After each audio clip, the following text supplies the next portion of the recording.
ফোড়নটা আপনি কি দিয়ে দিচ্ছেন সেটার উপর কিন্তু নির্ভর করে যে রান্নাটি কত দারুণ হতে চলেছে। আর এই একটি উপকরণ যদি মিশিয়ে ফেলেন তাহলে তো সকলে আঙুল চেটে পুটে খাবে। তো দেখে নেওয়া যাক আজ আমি এই কচু শাকটা কীভাবে রান্না করছি। নমস্কার, আমি অর্পিতা।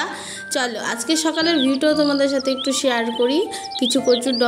কিছু কচুর ডাটা আনতে গেছিলাম, তারপর ভাবলাম কেননা একটু আমাদের ভিউটাও শেয়ার করি। তোমাদের গ্রামাঞ্চলের সকালবেলার ভিউ ছিল এটা।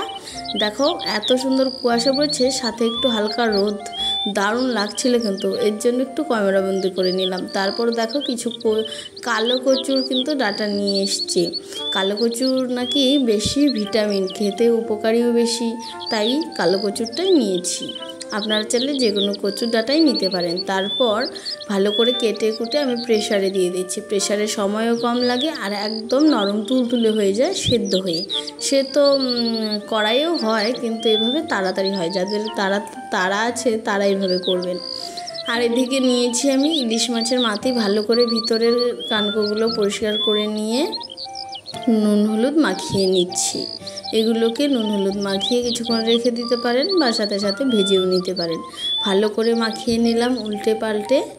আর হ্যাঁ, যারা এখনও আমার চ্যানেলটি সাবস্ক্রাইব করেননি তাদের আমি অবশ্যই বলবো আমার চ্যানেলটা সাবস্ক্রাইব করে বেল নোটিফিকেশানটা অল করে আমার পাশে থাকার জন্য। তাহলেই আমার নিত্য প্রয়োজনীয় সকল রান্নাই কিন্তু সবার আগে তোমার কাছে পৌঁছে যাবে। আশা করছি ভালো লাগবে, তো দেখতে থাকো। তারপর মাছগুলো দিয়ে দিলাম। কড়াতে কিছুটা সরিষার তেল দিয়েছিলাম, তেলটা গরম হওয়ার পর দিয়ে দিলাম মাছগুলো। তারপর এপিট ওপিট করে একদম লালচে কড়া করে ভেজে নেব। এরপর এখানে কিন্তু আমি খুন্তির সাহায্যে ভেঙে চুড়ে দিচ্ছি, কারণ এটা ভেঙে চুড়ে দিলে বেশি ভালো লাগবে কিন্তু খেতে। তারপর কিছুক্ষণ এভাবেও নাড়িয়ে চাড়িয়ে নেব। ভিতরের অংশটা অনেক সময় হয় না, তখন কিন্তু এভাবে হয়ে যাবে। তো দেখতেই পাচ্ছ। আর এদিকে আমার প্রেশার কুকারের ঢাকনা খুলে দেখি কি অবস্থা। দেখো একদম গলে যাচ্ছে। আর এদিকে আমার মাছটাও ভাজা হয়ে গেছে, মাছের মাথিটা। তারপর সাইড করে দেখো কতটা তেল রয়ে গেছে। শুধু আর তেল দিয়ে দরকার নেই, কারণ বেশি তেল মশলা খাওয়া একদমই কিন্তু ভালো না। তো শুকনো লঙ্কাগুলো দিয়ে দিলাম কিছু কালো জিরে ফোড়ন। এরপর দিয়ে দেব কিছু থেতো করা রসুন। এভাবে কখনো ফোড়ন দিয়ে দেখবেন, দারুণ খেতে হয় কিন্তু। তো তারপর আরও কিছুক্ষণ নাড়িয়ে চাড়িয়ে সব কিছু মিশিয়ে নেব। আর হ্যাঁ, কচুর শাকটা ওদিকে কিন্তু আমি জল ঝরিয়ে নিয়েছি একটা ফুটো ছিদ্র থালার সাহায্যে। জলটা দিলে অনেকটা শুকোতে কিন্তু সময় লেগে যাবে, আর অনেকটা সময় লাগবে, হয়তো গলাও চুলকোতে পারে। এর জন্যই কিন্তু আমি যতটুকুই জল উঠেছিল সেই জলটা আমি নিংড়ে নিয়েছি। তারপর কচু শাকটা দিয়ে সব কিছু ভালো করে কিছুক্ষণ সময় ধরে মিশিয়ে নিতে হবে।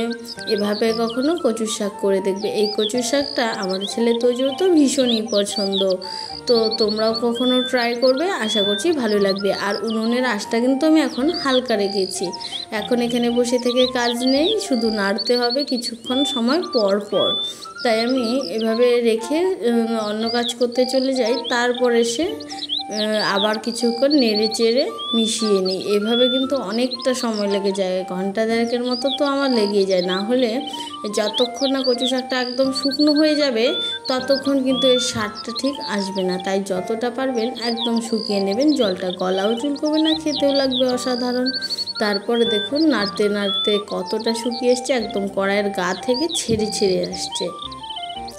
আর উনুনের আঁচটা আমার দেখতেই পেয়েছেন কতটা লো দিয়েছি। তারপর আর কি সব কিছু মিশিয়ে নামিয়ে নিলেই তো রেডি। আর হ্যাঁ, একটু স্বাদ অনুসারে আমি নুনও দিয়ে দিয়েছিলাম।